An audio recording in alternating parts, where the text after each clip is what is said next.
All right, all What's right. up, everybody? What's up, everybody? You know what it is. Another episode. FIRE15. FIRE15. FIRE15. We here. Yes. And as always, run requests. If this blesses you, In any way. if you find this helpful, insightful, if it makes you laugh, if it makes you say, wow, that was good, Right. share it with somebody. Somebody. Anybody. Anybody. Yes. Anybody. I'm Doc, And I'm PJ. the beautiful, the illustrious. Every time. Every single time. Every time. Yes. Yes. Yep. So another episode of 515, and today we're going to talk about how to handle hurt. How to handle Yes. hurt. Yes. Because hurt is inevitable. It is. It's going to happen. Absolutely. Whether you're in a relationship or not. Correct. It's going to happen. I mean, dealing with humans, you're going to get hurt. Okay? It's going just as the sun will come up and the sun will go down. And will. You will deal with some level or some kind of hurt. Facts. Yeah. And I think, so let's dive right into it. Let's get it. You ready for this? Let's go. You ready for this? Let's go. I think one of the hardest hurts to navigate is the hurt you didn't cause. Ooh. But when you are in a relationship, even a friendship and a marriage, okay, any level of relationship, you're going to run up on Yeah. some hurt True. that a person that you love Very true. is dealing with. And you didn't cause it, but the Yeah. ramifications of what the hurt may cause to them Yes. will affect you. Yes. So let's start there. Because people How? bleed. People do bleed. People will bleed. How do you navigate dealing with hurt that you didn't cause? You run. No, that is not the correct answer. Run fast. No, that's I mean that's a real thing because That's what some people do. some people do. run. Yes, some people run. but I feel like if you run, you'll be running all your life because find me somebody who doesn't have hurt and they probably in a casket. Because I like, think that's when people get married. I say this all the time. oh, here we go. When It's his people get favorite thing to married- say about the aisle, walking Yes. down the aisle.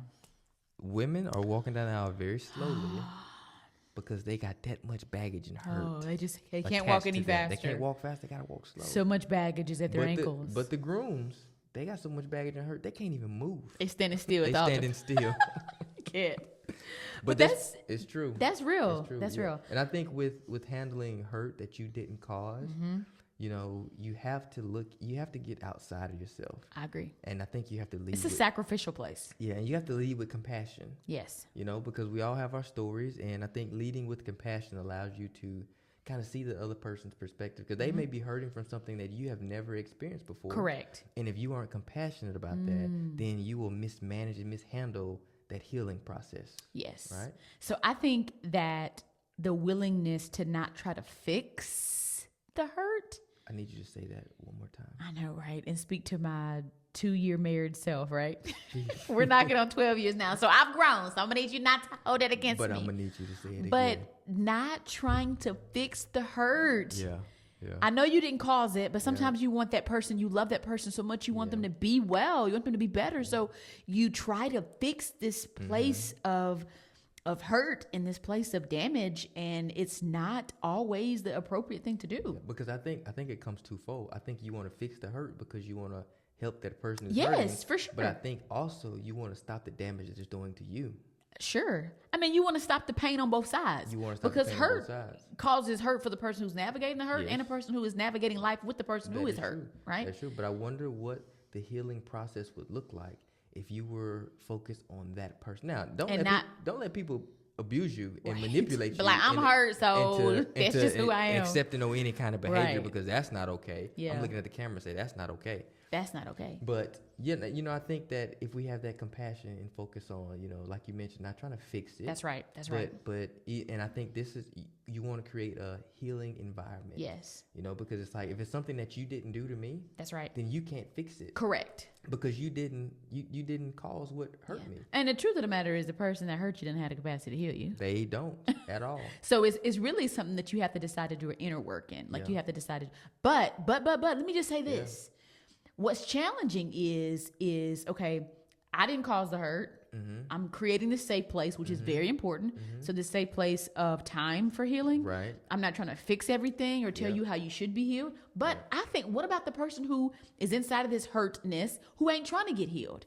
That's hard. When it's like, okay, I can't help you because it's not my job to help you except for creating a safe place. I can't tell you what to do because it's not my job to make you pursue wholeness. But doggone, I hope that you have the desire to heal this place, because not only are you being affected, but people around you are too.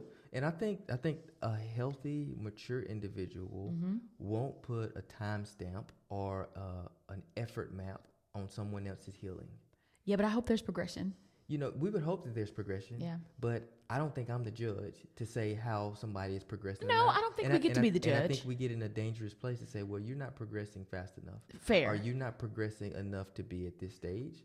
And I think you're right. And I think that destroys the healing process, because, you know, when you're healing, it's a vulnerable spot. It's a tender spot. You think about a wound that's healing, and if you start tapping that wound and saying, you're not healing fast enough. Yeah, let me try to expedite this. Right. No, I agree with you. I agree. But I think, and I just feel like that was the Holy Spirit, I think what has to happen is, it's almost like the scripture in Proverbs talk about the nagging wife. It's like a drip. So I think as people are navigating their seasons of healing, the best thing to do, the most productive things to do, is to, yes, create this atmosphere of healthy healing possibilities, but just seek the face of God on their behalf. Like, look, Lord, like really and truly, only real healing comes from Him. Yeah. So I don't care. I mean, therapy is great. I think everybody should do the couch and the cross. Amen. Yeah. However, like that person's journey to healing, I don't have a time step. I don't necessarily have the skill set or even am responsible for that healing, but the Lord is. Yeah. And so I think the best support you can be to a person is to create that environment. I can control that. I can control the environment, to not rush the timing because that's insensitive, but then ask the Lord, hey, Lord, I'm coming to you on their behalf. I'm standing in the need of prayer for them. Yeah. I'm standing, interceding in the gap. Like that is important. You say it like that? Maybe. In the gap. In the gap. I think that's important because if you don't, like, I think you can make this unhealthy, unrealistic, insensitive, a selfish idea of what healing looks like. But I know people who've been married for 40 years and their significant other has not pursued the journey of healing. And I think that I've seen it go several different ways. I've seen it to where the spouse who is creating the safe place just keeps the safe place open and there's no expiration date. And I see spouses who get bitter and they like, bro, like that happened when you was 7.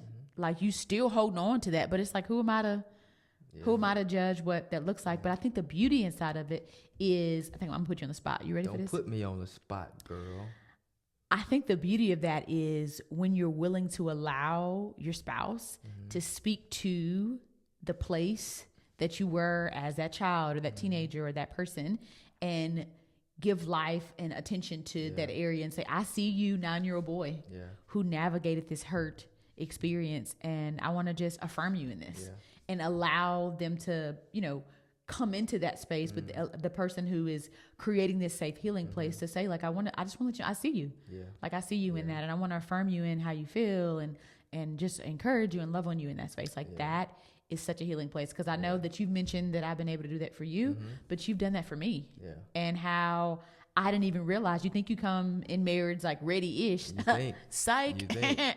But like marriage is such a mirror. It's such a place of refinement that, like, if you allow it to be, it's a great place of growth and healing. It's a vessel for healing. Can be a vessel for healing. If you allow it to be. If you allow it to be, But if not, then it's not. Yeah, girl, you gonna make me cry on this FIRE15. Don't cry. And we ain't got but a few minutes. I'm gonna spend 5 of them crying. Don't cry. No, but I think we have to understand that, you know, also I look at the biblical perspective of that when Jesus was healing and he was doing that, people didn't get the same healing. So people got one person he told to get up and walk. One person he, you know, spit in their eyes. He did. So which means for me, it means healing is customized. It's customized. You've been in my notes. I'm gonna have to stop sharing my sermons with you. You did not share that. Stop sharing my stuff. I know you. But it is customized. No, that's so good. I think that in every situation where we're navigating hurt, that we have to look at it and say, you know, what customization is required for this healing? Yeah. Some of it is going back to that place where you're a 9-year-old kid. Yeah. Some of it is speaking to that child. Some of it is saying, hey, we got to forget that. Some of it is, you know, accountability. So it's a lot of things. So I think healing is customized. But, you know, another thing about healing is just because it don't hurt doesn't mean it's healed. Can you run that back again? Yeah. So just because it doesn't hurt doesn't mean that it's healed. Because I think a lot of times as humans, when we grow and we advance beyond stuff, we put it out of our minds, and it doesn't hurt. It doesn't hit the way it used to hit. So it doesn't. But that does not mean that it's healed. Doesn't mean that it can just be scabbed over. Because here's the thing: what can happen is it could grow deformed. Ooh, like when you break a finger and don't have surgery. It can grow deformed. It continues to grow, but it is still not active or able to perform in the way that it needs to because the healing didn't take place. And what happens when you grow deformed, you lose functionality. And when you lose functionality, can I preach a little bit? Listen, do y'all hear this man preaching out here on today? When you lose functionality, you aren't able to flex that muscle, and you aren't able to do what you could have done if it was healed properly. And then you never become all that God has intended for you to become because you're playing partially with half of a hand or half of, you know what I mean? Like God's like, I intended this purpose for you to have in mind, but a healed version of you operates in the fullness of this. If you're partially healed, you can only be partially effective. And I think it's like, because I love sports, it's playing hurt. Yeah. It's playing hurt. Yeah. And you can push through the pain, but it's like, how productive are you? You can do more damage. That's right. Instead of taking the time to actually heal and to sit, and you could do a lot more than you could before. You can heal in the right way. Listen, but this is the thing, though. People ain't trying to miss no games. People ain't trying to sit on the bench. People ain't trying to do no rehab. People ain't trying to take the time to recover. Anybody trying to have surgery, like it takes intention. It takes time. Sometimes it is painful. It is uncomfortable. It is inconvenient. Yeah. And I think healing is. I think healing is. So people just play hurt. Yeah. People play hurt, and they don't realize that they are harming themselves more because they think that if I'm hurting, then it affects my activity. And only that. And only my activity. However. And so here's the thing. You can show up on the court, and you could be putting in 48 minutes, but you shooting 2 for 50. Yeah. And you like, I'm still playing. My team need me. No, you need you more than your team needs you right now. Because I can't be a good husband. I can't be a good father if I'm out here playing hurt. Yeah. Because it bleeds over to everybody else. And it bleeds over to everything else. It affects how I parent. It affects how I be a husband. It affects how I pastor. So you can't get out there and be bleeding on people because you lead and bleed. Because you think showing up is the most important. I think in some seasons in life, you have to show up. You have to keep showing up. For sure. But I think in other seasons of life, you have to do the work before you show up. Yeah. Yeah, no, I agree. That's really good. That's really good. So it's the willingness to sit down with yourself. Yeah. Because it's a decision you have to make on your own. Yeah. Because to be honest, if you're in that space and place or vice versa, and I come, I hope that you can take it in love. I might make a suggestion, but at the end of the day, you have to make a decision. You know what? I'm gonna sit down and go ahead and get healed out here. So I can be the most productive. So before the foundations of the earth, right? Before God formed you, he knew you, right? Jeremiah. So when that happened, there was a particular plan he had for you in mind, but there was a particular thing he needed you to do, but there was a particular way he needed you to be. Life happens. Things happen that are not according to our plan. None of it catches God by surprise. But what do we do with what life hands us? Do we take it as a learning and a growing, or do we allow it to handicap us, and then we're reaching 40% of this 100% God intended? And then we get to heaven. That's tough. We get to heaven. Hey, God. And he's like, bro, I had so much more for you.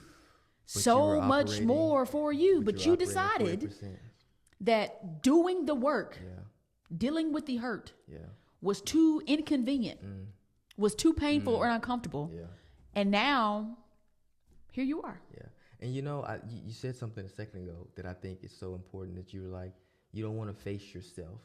And I think that's the scariest thing for people to face, because if you think about David was in the field and he had no problem facing Goliath. Right. But he was affected by his own self, his own desires that allowed him to go with somebody else, woman. You see what I'm saying? Yeah. So it's like he can face the giant, but he couldn't face himself. And I think sometimes when we are dealing with hurt, we're willing to face somebody else and face something else, but not willing to face ourselves. Hold on. Come on with it. So I think that's interesting because come on, Holy Ghost. I think that something that happens, something that happens is, a lot of times I find people who are trying to go and either see the person who hurt them suffer, trying to get some type of closure from the activity from the person. Yeah. Okay. Now, mind you, we know that people who hurt you don't have the capacity to heal you, but they don't let go of the hurt because they feel like that person has to be on the hook in some way. But the truth is, to your point, instead of working on a person, can I work on myself? Can I release the person and say, you know what? I'm going to let you ride this thing out, my boy.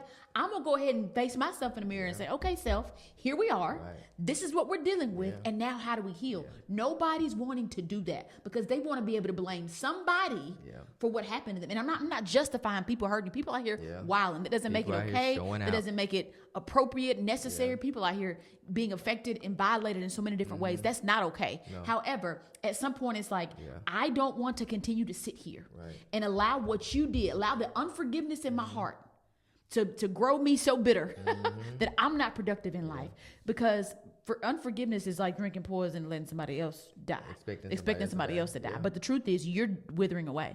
So I'm hurting. I have to heal to move in what God's called me to do. And that person is going on with their life.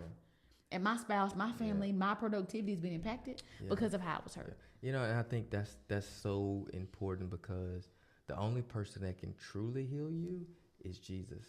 That's the only person. Sir. And I think a conversation with him, he's able to heal the past 20 years in 20 minutes. Come on. Now, I don't negate the fact that there are therapists and counselors out there that can help which you. Are important. Which Very are important. as well. And so I think when you're healing, you have to have the appropriate resources to do so. You have to have the appropriate connections. For sure. You have to, being a plant man, you have to, have the right soil that's conducive to healing. Yeah. Because all soil isn't conducive for growth. Right. And we have to be mindful of that. And I think soil is like people. Some people aren't conducive for your growth either. So I think in the healing journey, you're going to have to let some people go. I think in the healing journey, you're going to have to leave some people alone. Because they don't aid to that development. They're just continuing to dig out that area of rottenness of this hurt that's not progressing me toward healing. Because some people like that. Some people live out of this place of like the victim mentality. Because some people can only see you through a hurt lens. Some people don't want you healed. Come on, somebody. If we're gonna be truthful, some people don't want you healed. Some people don't want you whole. Family included. Some people like to see you in a hurt place because they can control that. They can manipulate you. Because they can say, if I could touch that button, then I know I got trigger them. I can touch this button and turn them back into that 8-year-old TJ. My God. And when you're healing, you got to get away from that. Yes. Because that's not healthy. No, it's not. You can heal in an unhealthy way. That's good. So I mean, so you gotta be choosy during your healing season. Yeah. Like you gotta be choosy all the way, but especially during your healing season. Right. So, because in order to heal, you have to expose some vulnerable places. Yeah. And there's certain people that don't need to have access to vulnerability in you because they will use that and there'll be a disadvantage to you allowing them to access vulnerable places in your life. Yeah, and I call it, when it's healing, I call it the operating room. You got to allow the right people in your operating room. Sterilization is required. Yes, you got to require. Everybody can't be in there. The right people have to be in your operating room because I don't want nobody in there that's just fumbling around. Come on. I don't want nobody in there that's trying to figure it out. If I'm having don't fumble around my wounds, if I'm having lung surgery, I need you to know the difference between a lung and a heart, my Hello? boy. You know what I mean? So, hello, somebody. Don't be playing around in here. Don't play with me. Don't play with me. That's good. You can play 2K. You can play NCAA 25. But don't play with me. Don't play with me. Not me, I know. Not me, I know. Y'all, 15 minutes have come and gone. Yes. I hope that you guys were encouraged by this. Maybe we should make these an hour. I don't know. You said that last time. Are you like? But nobody said nothing in the You're comments, right. so. You're right. Okay, listen. If you guys want to see more than 15 minutes, say something. Say something in the chat. Drop a comment down below and say, you know what, PJ and Doc. Say, give us more. I'm gonna need a little bit more of that. Yes. Okay. Give us more. Because we value your time. We call them FIRE15s. We got to do something different if it's gonna be something longer than that. You know what I'm saying? But if this encouraged you, blessed you, or challenged you in any way, like, share, and give it to somebody else. And I would say this. Don't forget to heal. Yes. Take the time to heal. Take the time to ask Jesus, hey, I need to allow you in my heart to heal this place that That's right. nobody else can heal. That's right. let Jesus do the heavy lifting. Let him do it. So you don't have to. He's asked that much of us. He said to cast them cares now. Cast them all. Because he cared for us. Y'all have a good one until next time. Be blessed.